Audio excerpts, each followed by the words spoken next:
This is Damon McGregor with the Eternal Conversations podcast. And today I would like to talk about time and how time can be an illusion. Why time is not necessarily linear.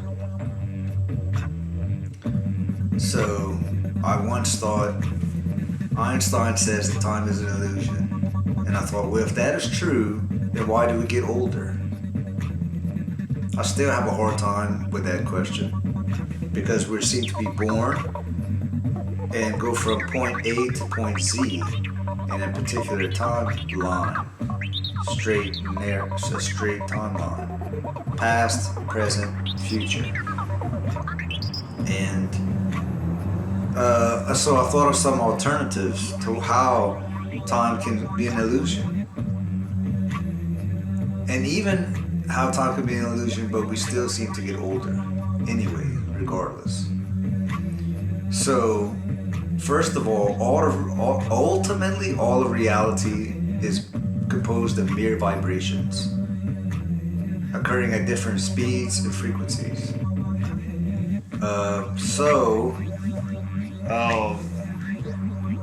Matter is simply energy condensed to a slow vibration. The molecules, the atoms are going so fast, vibrating so fast and so densely together in my hand that I can't put my finger through it. But the air is loose, and the molecules and atoms and elements are looser, more free floating, so you can put your hand through the air. So all of existence is composed of vibrations, dancing at different speeds. Some are extremely dense and fast, like the table and matter in my hand, and some are very loose, like the air. So through that, we can see time as being vibrational instead of linear. So the birth and death of organic cells in your body, the birth and death of cells in your body occurs millions of times a minute. They're born, die. It's like a vibrational dance. It's a vibration. The birth and death of insects, some last a day. It's very fast. It's like a vibration. Birth, death, birth, death, birth, death. The birth and death of certain animals. Cats, dogs, 10, 15 years. Other animals, longer. Human beings, even longer. Up to 120 years max. But, and the thing is with that is we are in the middle of the vibration. So we are in the vibration, and the vibration is just slow enough that we can't see it as a vibration.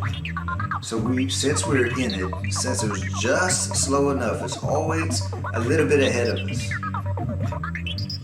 that usually we cannot perceive it.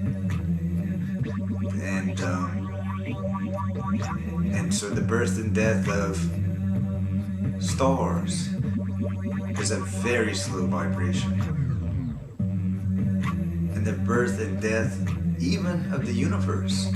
So it's supposedly, possibly started with the Big Bang, and then they say that the universe will die out into nothingness.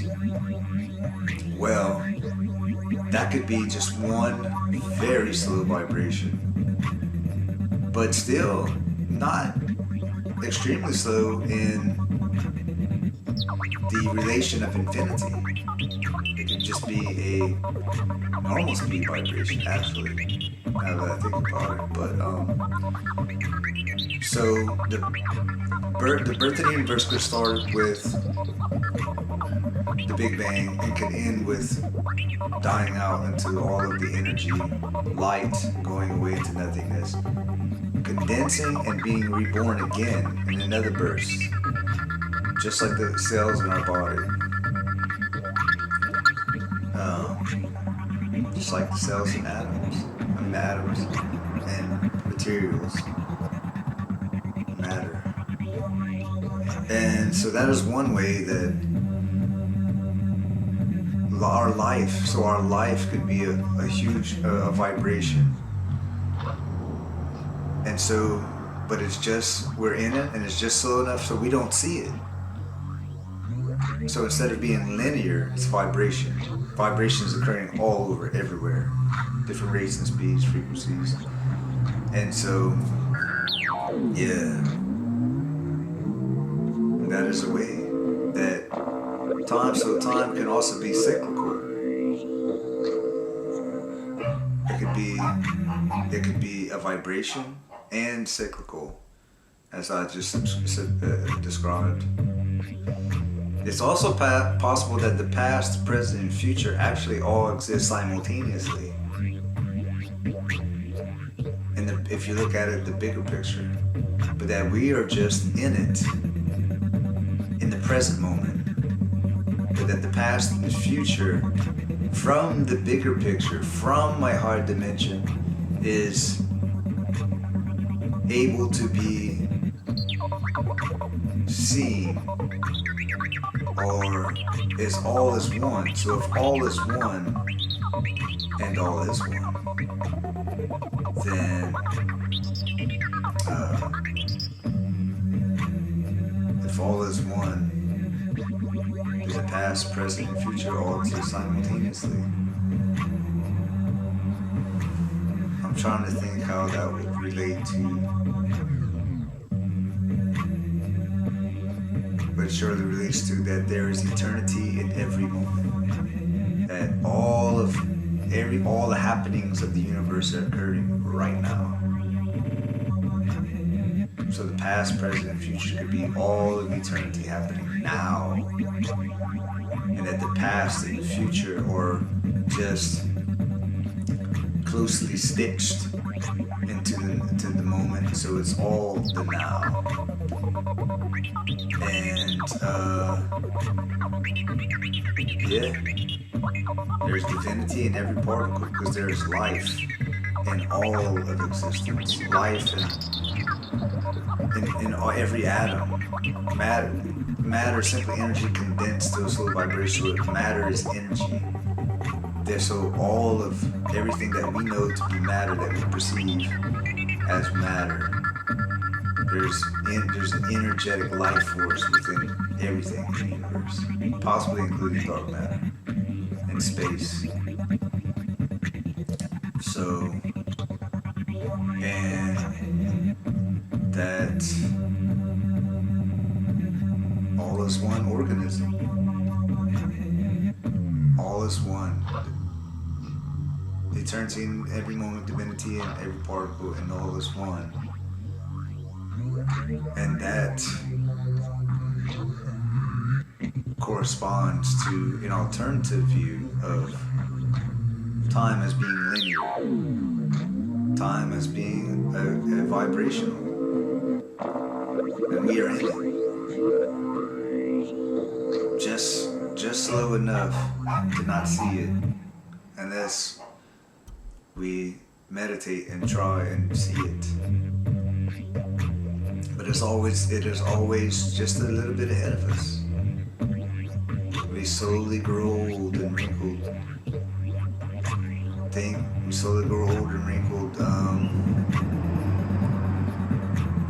Just not being aware. It's always right outside of our experience. They're always right beyond the bounds of our perception. Always over here.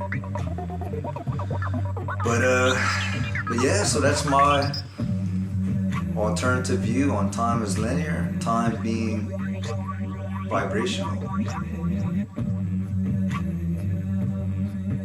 And the possibility of the past, present, and future all existing simultaneously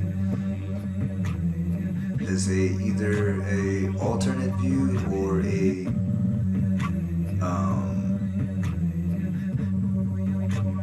or a part of time as being vibrational. So, like and subscribe if you wish. Check out my book, Eternal Conversations, to learn, find out more. The link is down below. Check out eternalconversations.com, Eternal Conversations podcast, with other very interesting people. Talk about psychology, philosophy, and eternity. And thank you very much. Peace, love, and light.